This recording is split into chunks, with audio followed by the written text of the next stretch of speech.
Hey, where's my stuff? My husband looked pale, thinking this can't be happening. I see that you have a very unusual hobby of sending someone's belongings without permission, so I did the same. It's funny, isn't it? Hope you're happy. Worried that he would faint, my idiot sister-in-law grimaced at me. I have suffered from these two more than enough. It's my turn now, so brace yourself. My name is Maya. I'm a 30-year-old secretary. I've been working hard all my life.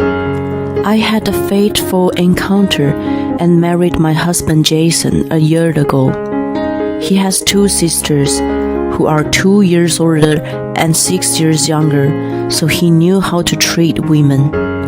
I fell for his loving and caring manner.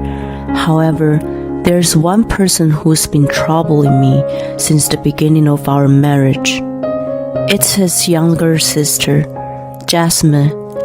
She got a job after graduating from college, but I quit because it just didn't seem right for me. You know what they say, the first 3 months are crucial, right? She quit her job after only 3 months. She's moving from job to job after that. When she came to visit me for the first time, "Whoa, what a tidy house. You're good at cleaning. I'm the youngest, so I'm not good at housework. How amazing. I admire you." I wasn't particularly as good as she thought. Jason suddenly told me that night that she was coming over, so I cleaned up the house in a haste. I didn't feel bad for being praised by her, although I wondered that being the younger had to do with cleaning skills. I was happy to see her, who was bubbly and cheerful. I also liked the idea of having a younger sister-in-law as I was the only child. That day, she came over at 2 p.m. and didn't show a sign of leaving until 6 p.m. I wanted to get ready for dinner, so I mentioned, "Well, I'm gonna start cooking dinner." I hoped she would get a hint and leave, but I got an unexpected reaction from her. "Yay, can I watch it? I love watching people cook." Seeing the twinkles in her eyes, it was hard for me to say no. "Sure," I forced a smile. She wasn't interested in helping me, but just watched the whole time. I guess that she planned to eat with us at that point and kept cooking. I've been living alone, and it's lonely to eat by myself. When I lived at home, I had my parents and siblings. It tasted better to eat with someone else. Jason overheard her comment. "Well then, come for dinner with us once in a while from now on. Your place is close to here. We were feeling lonely with just the two of us. Isn't that right, babe?" That's right. I wasn't really keen on it. Jasmine wasn't a bad girl, but we were still newlyweds and we both worked. I valued our private time having a meal together. I enjoyed eating what I prepared and talking about the day's events with each other. It seemed I was the only one who thought so. I was a little disappointed, but there was another reason why I could not refuse. My in-laws lived about an hour's drive. When we got married, my mother-in-law asked me, "My oldest is very independent and reliable, but the younger two grew up more carefree.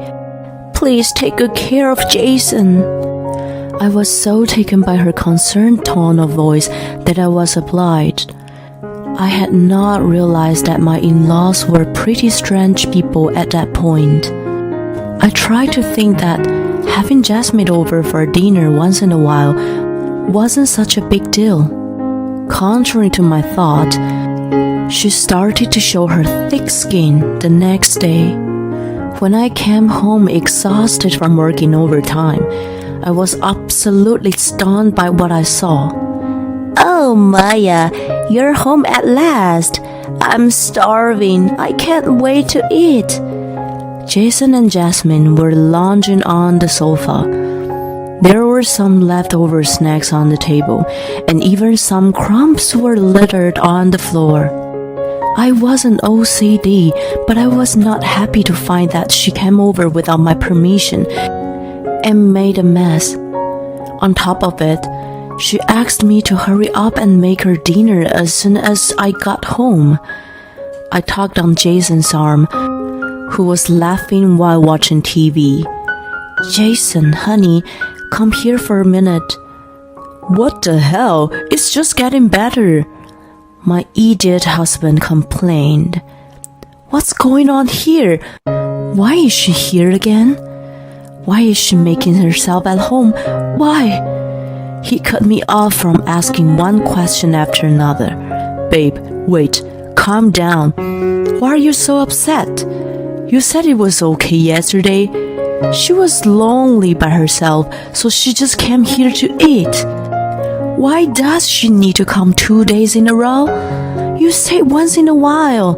Why are you making such a mess?" Jasmine heard what we were talking about. She apologetically said, "If it's bothering you, I'll go home.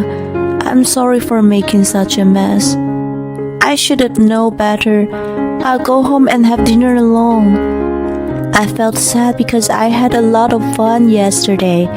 Your food was better than Mom's, so She looked morose, and I impulsively said, "It's not that I'm bothered, but I didn't know you were coming today. Next time, please call me and let me know." Her face lit up immediately. "Okay, I'll let you know next time. I love you, Maya." She jumped up and hugged me tightly. She was petite and pretty, even seen from a woman's eyes. From a man's point of view, she would be the type of person he would want to protect. She also had a baby face and didn't look like she was 24. I wondered if this was the kind of girl who was good at being pampered. Thinking to myself, I began to prepare the meal. "What are you going to make today?" "Bolognese, I think. Do you like it?" She was thrilled. "Yay! I'll have a lot of sauce, please." While I was astounded by her childlike gaiety, I felt that a lively dining table was not so bad once in a while. She stopped coming over every day, but came about twice a week after that. "I'm in a good mood for rice and beans today." She remembered to call me, but she sometimes gave me a bold request. After about a month, Jason declared something outrageous. "Sorry, hon, can you say that again?" Contrary to my distress, he looked calm. "Jasmine quit her job again. She got evicted from the house for not paying the rent." He was laughing. "So, what's all this?" "Her stuff." I asked him what those boxes were, and they turned out to be Jasmine's belongings. He decided to let her stay at our house for a while without asking me. Meanwhile, she was looking at me with pleading eyes. It really pissed me off, so I took out my phone and called someone right away. "Hello? Is this Kathy? I'm sorry to bother you, but I'm wondering if you've already heard about Jasmine quitting her job again and moving to our house." I looked at the two in front of me as I made a call. They looked back at me disapprovingly. This call should have settled everything. My in-laws should have come to pick her up, and I should have gone back to my peaceful life. I was triumphant and even thought I should have done this much sooner, but my mother-in-law had a surprising reaction. "Has she done it again? Sam and I have always told her to be more patient. Is that how young people are nowadays? I'm sorry, Maya, but could you take her in for a while? You know, Sam and I are getting old for this." I didn't understand what she meant.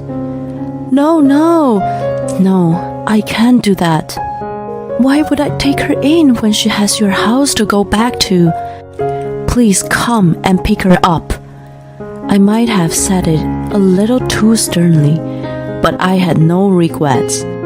I always thought that my in-laws were too lenient with their children. She was 24 and a grown woman. They were too indulgent. Kathy was reluctant and passed the phone to Sam. Hi, Maya. I beg you to let her stay there. You are an only child, so maybe you don't understand. Siblings are supposed to help each other. Now is the time, isn't it?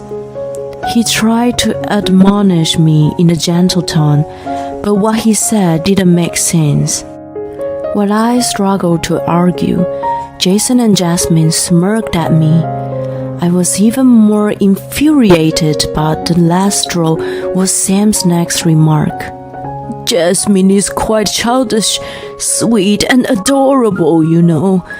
Think of it as an exercise in parenting. By the way, I'm disappointed that I haven't heard the good news from you yet. I realized that it was pointless to speak to my in-laws and hung up the phone. From the frustrated look on my face, Jasmine must have felt confident that her parents were on her side. Thank you for your help, Maya. I was annoyed that she was easily getting her way. But I have a condition. I can only let you stay for 2 weeks. You can't stay longer than that. We don't have money to support an extra person. If you haven't found a job and a new place by then, you're going back to your parents' house. Understood? Jason will be your guarantor for the apartment, of course. She gave me a look of reproach, but I had made a great compromise in my own way. I wondered if she wanted us to support her. Unbelievable. And honey, why do you always decide things on your own? If you keep doing that, I have my own plans. In a situation like this, Jason usually apologized to me right away, but that day was different. He must have wanted to show his dignity as an older brother to his sister. You are heartless. She's in trouble. I wasn't pleased to hear him call me that. To him, she was his sister, but to me, she was unrelated. Besides, if I continued to exploit her, it would not do her any good. When the 2 weeks were approaching, she hadn't mentioned anything about finding a job or a new apartment. There were a lot of jobs out there if she looked for them. I'm looking, but it's not easy. She only made excuses. Things had remained awkward with Jason, and the mood at home was horrible. It seemed he was over-attached to Jasmine, and there were many days when they ate out together and came home late. When the promised 2 weeks were up, they pissed me off even more. I didn't feel well and took a leave from work that day. My friend had told me a terrible truth the day before. As I sat alone in my quiet room in the daze, I thought back on everything that had happened. What was my married life about? I even wished it had never happened. Jason and Jasmine came home together in the evening and showed no care for me. Babe, I need to talk to you. I thought Jasmine had finally found a job, but he announced another insanity. The reason you don't want her to stay here is mainly due to the living expenses, right? We thought about it, and why not have Jamie live here too? She makes a good salary, so it would make our life easier. He was so proud of the idea, and I felt nothing but sorry for him. I was sure he was crazy, and there was one more like him. My sister's never been angry with us no matter what we do. I think she'll agree with our idea. She travels a lot, so she's not home much. I think it's a really good idea. Jamie was their older sister and successful career woman. She had no desire to get married and was still single. According to Jason and Jasmine, they hadn't talked to her about moving in with us. They were absolutely self-serving. So, we went to her apartment the other day and packed up her stuff. They should have arrived today. Jason looked around the room. They're not here. I sent them back. They gave me puzzled looks. A few days ago, I contacted Jamie to see if she could help me since my in-laws were unreliable. She was on a business trip but made time to talk to me. Hey Maya, I was just about to call you too. I was truly surprised to hear what she had told me. I got a call from the manager of my apartment. He said Jason and Jasmine had come to pack my things for the move on my behalf. He is an old man and a little unreliable, so he let them in. What are they up to? She, of course, complained to the manager about it.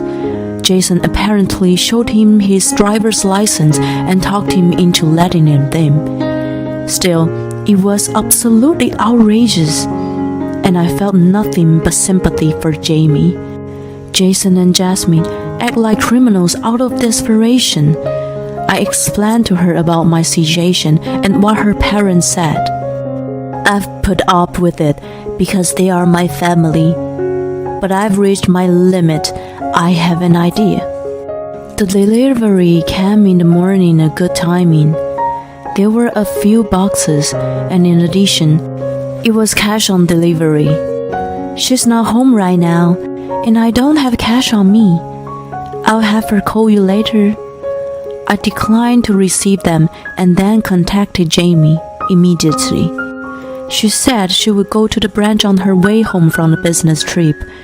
Since Jason was the one who shipped the boxes, she would drag him out with her.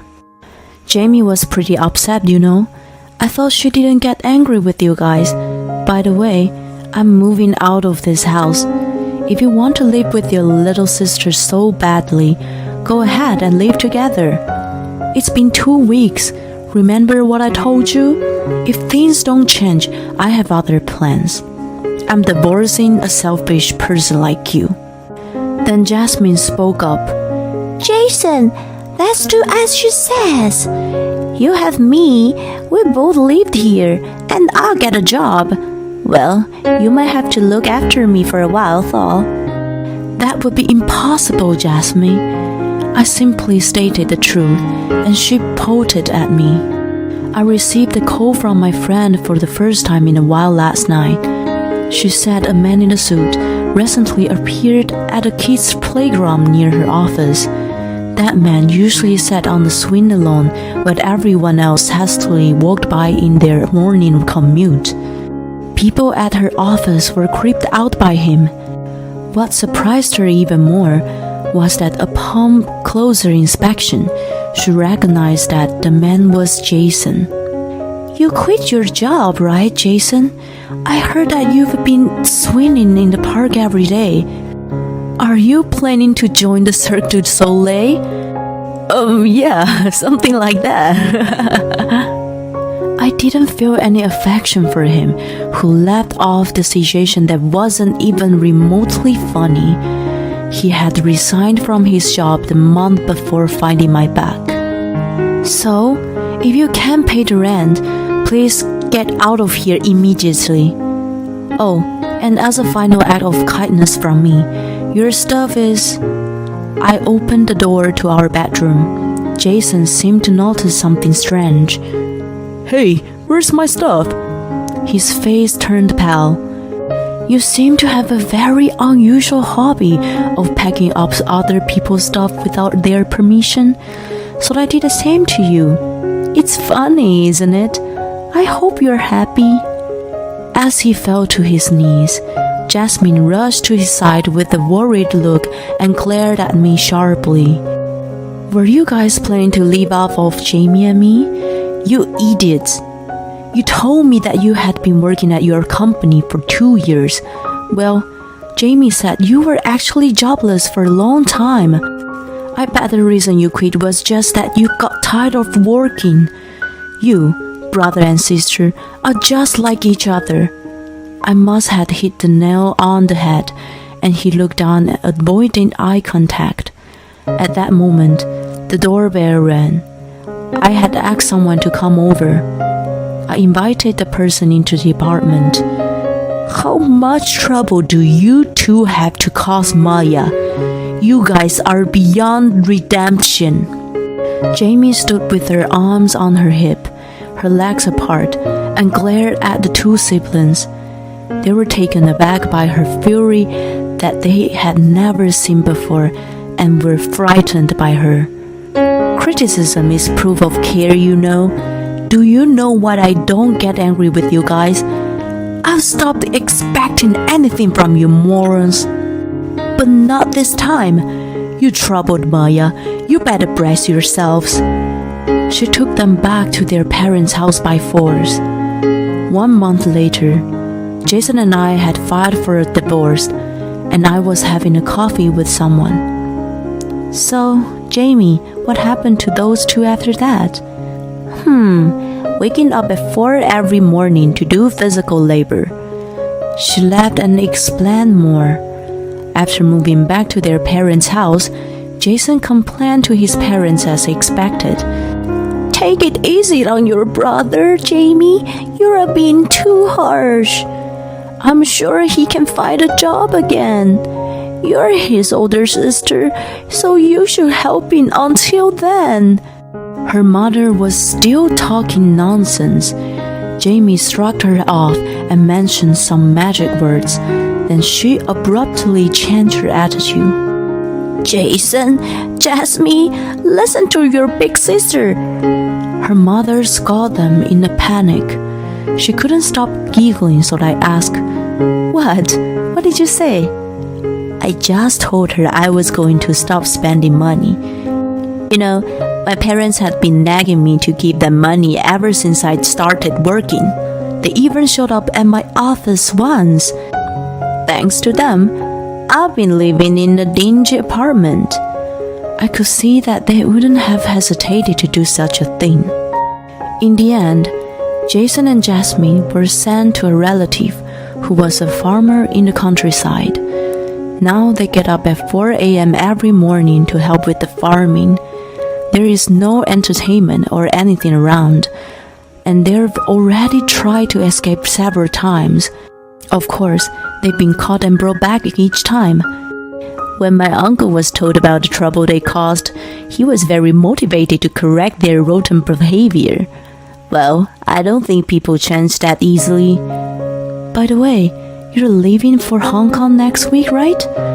She's been transferred to the Far East and won't be returning the States for a while. She's determined not to send any money to her parents from now on. When she told them about it, they called her heartless and selfish. I thought they were despicable for taking a lot of money from her for a long time. After losing her financial help, they will probably have to live on a shoestring from now on. I had given up on life, but this was a good opportunity to break it off. Thank you, Maya, and I'm really sorry about my stupid brother. I hope you meet a truly nice guy someday and be happy. She laughed with a big smile on her face. Since then, I have moved and welcomed a new family member. She is a Chihuahua, and I named her Coco. She is very independent like a cat and has a snobby attitude, but that's what makes her so cute. Coco, let's go for a walk. The morning air always feels good. While on the walk I meet people, and I'm thankful for the new encounters. A lot has happened, but I'm going to forget the past and enjoy my new life.